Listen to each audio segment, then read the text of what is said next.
야영작물연구소 김병성입니다. 예. 오미자가 이렇게 유럽에 또 수출이 되고 이렇게 좋은 경사 같은 일이 있어가지고 너무 좋습니다. 예. 그래서 앞으로 진짜 재배 잘하시고 이게 수량만 많이 나오면은 오미자가 앞으로 많이 발전하고 또 이제 그 확장성이 크다고 보여지는데요. 작년에 2024년도는 그 폭염하고 무더위가 엄청 심했죠. 그리고 최근에 또 이제 경기가 많이 안 좋으면서 그 오미자는 그나마 좀 괜찮았지만 한약재나 이런 시장은 그 식품으로 판매가 안 되니까 한약재로만 판매가 되다 보니까 또 이렇게 유통이 잘 안 되고 많이 재고를 떠안고 있고 그런 경우가 많았습니다. 그래서 오히려 다른 데서도 그 야영작물 하시던 분도 오미자로 전향하시려는 분들이 좀 있으시거든요. 그래서 오미자는 그 한약재로도 들어가고 식품으로도 들어가니까 굉장히 좋은 소재이고 앞으로 또 이런 기호도가 좋기 때문에 그 연세 많으신 분들이나 젊으신 분들이나 이제 전부 이제 오미자 청이나 이런 거 음료 같은 거 맛보시면은 이렇게 안 좋다는 분이 없더라고요. 거의. 그러니까 기호도가 좋기 때문에 앞으로도 전망이 많이 밝다고 생각합니다. 그래서 유럽 수출도 이루어지고 그런 것 같은데요.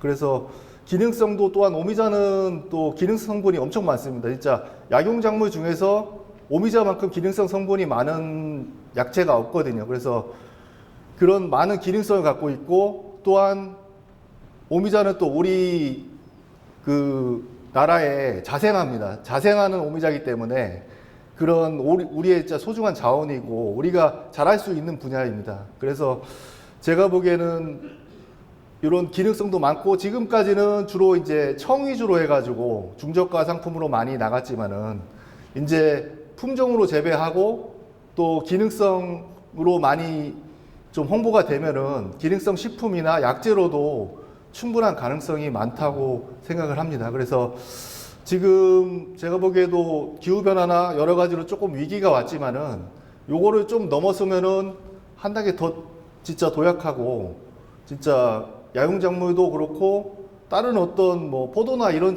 원예작물보다도 저는 오미자의 가능성이 많다고 보거든요. 그래서 지금이 오히려 오미자를 재배하시고 새롭게 시작하시는 좋은 기회라고 생각합니다. 예. 그래서 어떻게 보면은 이제 위기 때 시작하시고 요렇게 잘 재배하시는 분들이 좋은 기회가 있고 요런 앞으로 미래 전망이 밝다고 볼 수가 있을 것 같습니다. 예, 그럼 교육으로 바로 이제 들어가도록 하겠습니다. 네. 지금 오미자는 다들 아시지만은 이제 그 개화기가 4월 말에서 5월 초까지잖아요. 그래서 그 시기에 저희가 이제 보니까 항상 늦서리가 와가지고 피해를 많이 보는 것 같아요. 그래서 그 오미자 수량 감소의 가장 큰 원인이 제가 보기에는 서리 피해입니다. 서리 피해인데 이 서리 피해를 잘 모르시고 지나가는 경우가 많아요. 그래서 저희가 올해 뒤에 다시 한번 설명을 드리겠지만은 올해 이제 동로 지역에 한 3개소 정도에 센서를 설치해 가지고 저희가 관측을 해봤습니다. 관측을 해보니까 저번에 이덕재 회장님 말씀대로 서리 피해가 한 4번 정도가 오더라고요. 4번 정도가 오고 마지막 서리는 5월 18일까지 서리 피해가 발생을 했습니다. 그래서 그런 서리 피해를 맞으면은 오미자는 이제 과실 수분 수정이 안 되기 때문에 최대 뭐 80에서 90%까지 수량이 줄 수밖에 없거든요. 그래서 서리 피해를 일단 막는 것이 제일 급선무라고 생각합니다. 그래서 그 서리가 또 이제 최근에는 또 이제 불특정하게 좀 발생 시기도 조금 왔다 갔다 하는 부분이 있기 때문에 그런 거를 잘 막고 대비를 하는 것이 중요합니다. 그래서 최근에 또 이제 서리 피해랑 같이 또 같이 오는 게 봄에 이제 저온 피해도 같이 오거든요. 그래서 서리도 오지만은 서리보다 더 기온이 더 내려가 가지고 저온 피해가 발생하면 오미자 잎이 이렇게 이제 축 늘어지고 개화도 되지 않은 상태에서 오미자 잎이 늘어지고 오미자가 이제 활력을 잃어버리는 거죠. 네, 그런 경우도 많이 발생하고 있습니다. 그래서 단순히 뭐 방사팬 이런 것도 뭐 서리 피해 방지에 효과가 있지만은 이런 저온 피해는 방사팬이나 이런 거는 효과를 볼 수가 없습니다. 그래서 어떤 시설물이나 구조물을 통해서 저온 피해는 막을 수가 있습니다. 네, 그래서 서리 피해가 발생하면은 보시는 것처럼 이제 꽃이 까맣게 탑니다. 까맣게 타고 이제 과실이 열매가 열리지가 않습니다. 그런 증상이 이제 심해지니까요. 수량은 급격하게 줄 수밖에 없죠.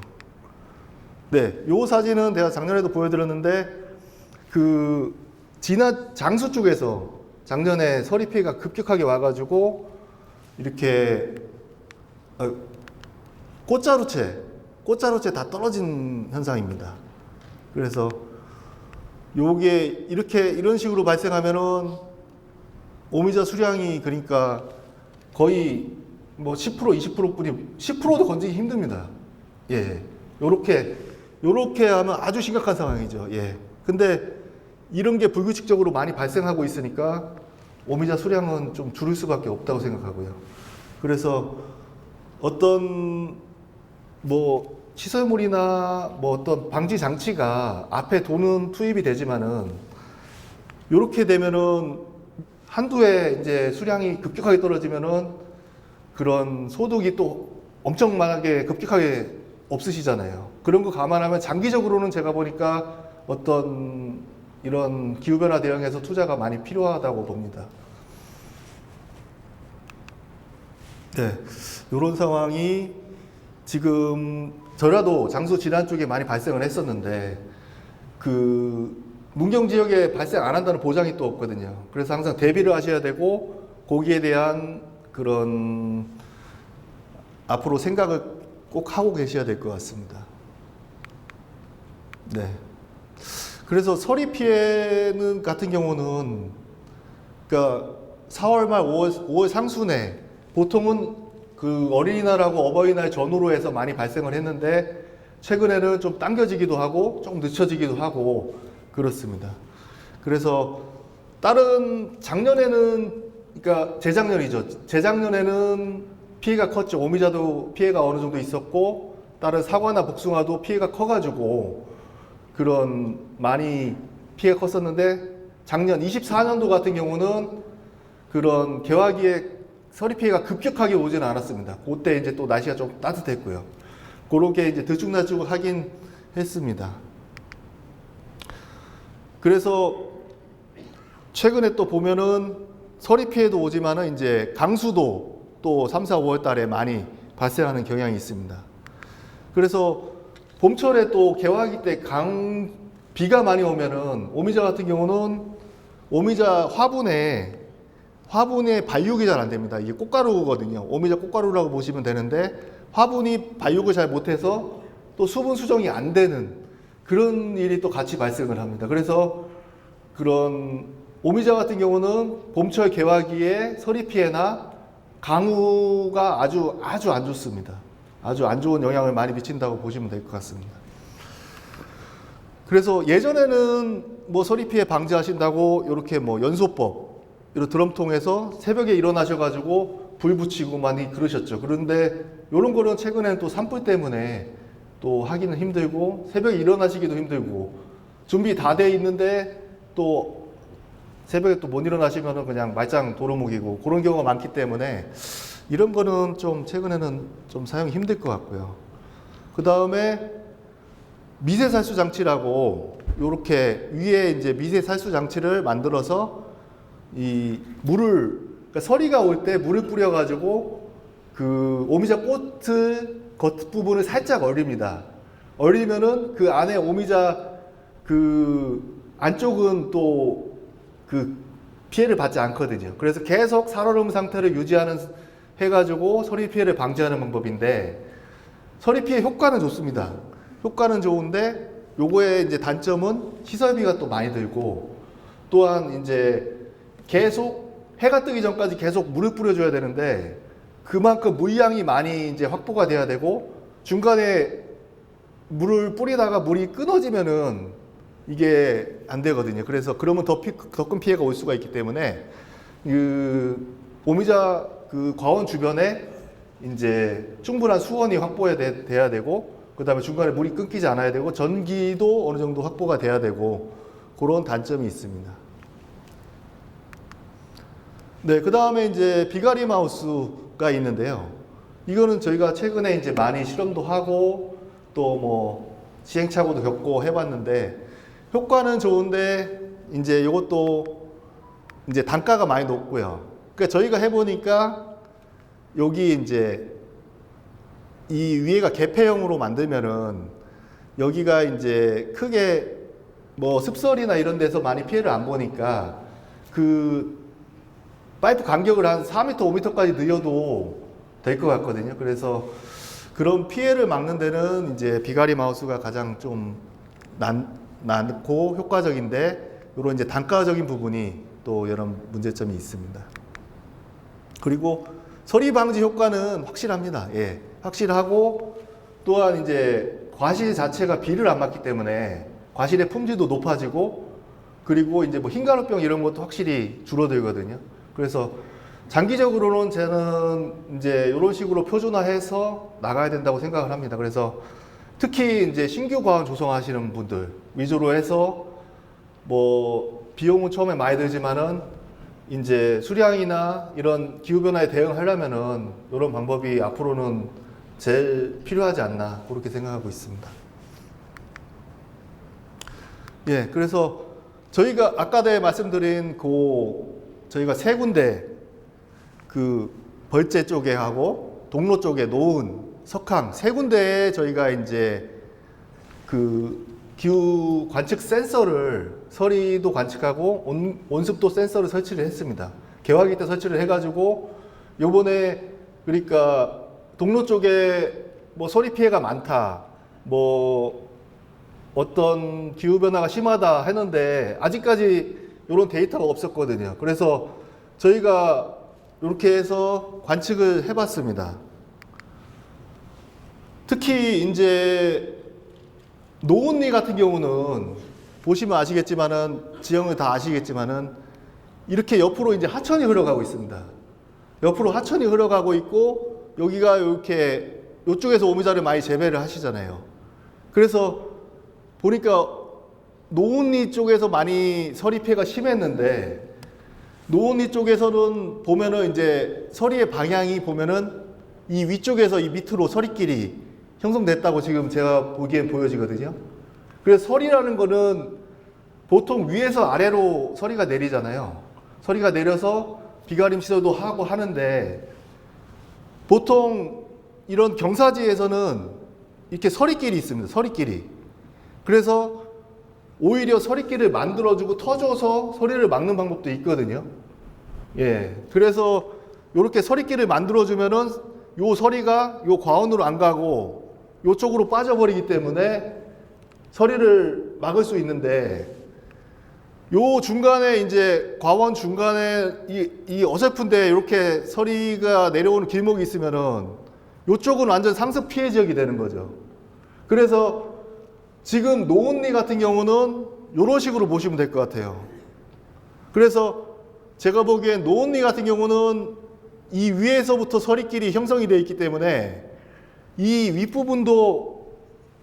부분도 이제 방제를 해야 되지만은 서리 길목을 차단해야 됩니다. 길목을 차단하기 위해서는 이 위쪽에서 어떤 서리길을 만들든지, 아니면 이 위에서 어떤 이쪽 수평으로 해서 차단 막을 설치하든지 그런 게 좀 필요할 것 같습니다. 그래서 여기 이쪽 노은 지역이 지금 가장 심했고요.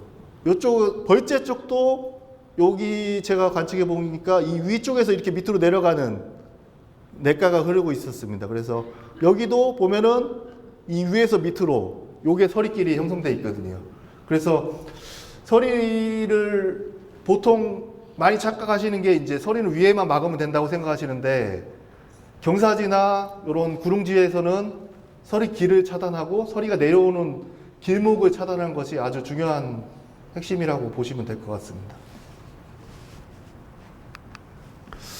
네, 그래서 보통 찬 공기가 머무르 서리가 받기 쉬운 데는 이렇게 찬 공기가 내려오다가 담장이 둘러진대. 공기가 딱 막혀서 갈 데가 없잖아요. 요런 데가 이제 서리가 심하거든요. 그 다음에 요렇게 오목하게 패인데, 그 다음에 요렇게 해서 요 끝에가 또 이제 요 끝에 큰 나무들, 메타세콰이어나 뭐 이런 거, 나무가 있어가지고 서리가 더 이상 진행을 못할 때, 예, 요렇게 많이 피해가 발생하고 있습니다. 그래서 어떤 전체적인 그 과원의 방향이라든지 전체적으로 고려를 하셔가지고 요런 거를 한번 잘 좀 서리 길이라든지 이런 걸 터주시면은 좋을 것 같습니다. 네.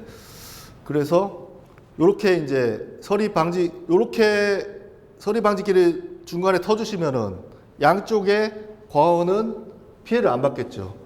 근데 아까처럼 여기 중간에는 서리 피해를 많이 받을 수밖에 없는 상황입니다. 그래서 저희가 그 센서로 관측을 해보니까 그런 서리가 주로 나오는 시간대가 새벽 5시입니다. 4시에서 5시.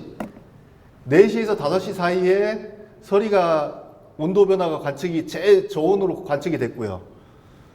그 다음에 요 노은리 지역. 여기가 지금 제일 기온이 낮고 여기 관측된 기온보다 실제 오미자 잎이나 그런 줄기에서의 온도는 더 낮거든요. 여기서 1~2도 더 낮다고 보시면 되니까 실제로는 피해가 더 많다고 보시면 되죠. 네, 요게 지금 그 동로면 3개소에 그 온도를 관측한 겁니다. 그래서 여기가 거의 0도 가까이 되는데요. 그래서 이렇게 보시면은 한 번, 두 번, 세 번, 네 번. 예, 특이한 건 여기 5월 17일까지, 5월 17일, 그러니까 5월 하순까지, 중하순까지도 서리가 발생하는 것을 관측을 했습니다. 그래서 요 서너 번 오고 보통 5월 중순 이후에도 한 번 온다는 그런 얘기들이 많으셨는데 저희가 실제로 관측을 해보니까 이렇게 관측이 됐습니다. 그래서 요런 거를 이제 잘 하시고 생각하시고 이제 요렇게 대비를 하시는 게 중요하다고 생각을 합니다. 네, 요거는 더 특정 지어가지고 이제 더 좁혀가지고 5월 2일입니다. 5월 2일 날 이렇게 저온 피해가 발생하는 상황인데요. 시간이 정확합니다. 5시, 6시, 4시, 5시, 6시. 딱 그때 발생한 건 시간적으로 봤을 때. 그러니까 새벽에 뭐 한두 시에 일어나가지고 뭐 불 피우고 요렇게 하는 거는 절대 뭐 효과가 없습니다. 없고. 저희가 관측을 해보니까 요거는 거의 일정하게 4시에서 6시 사이에 저온하고 서리 피해가 발생을 하니까 요때를 중점적으로 좀 관리를 하시는 게 중요할 것 같고요. 그 다음에 뭐 3개소에 이제 편차는 있지만 그래도 노은 쪽에서 많이 기온이 낮아지는 것을 확인할 수가 있습니다.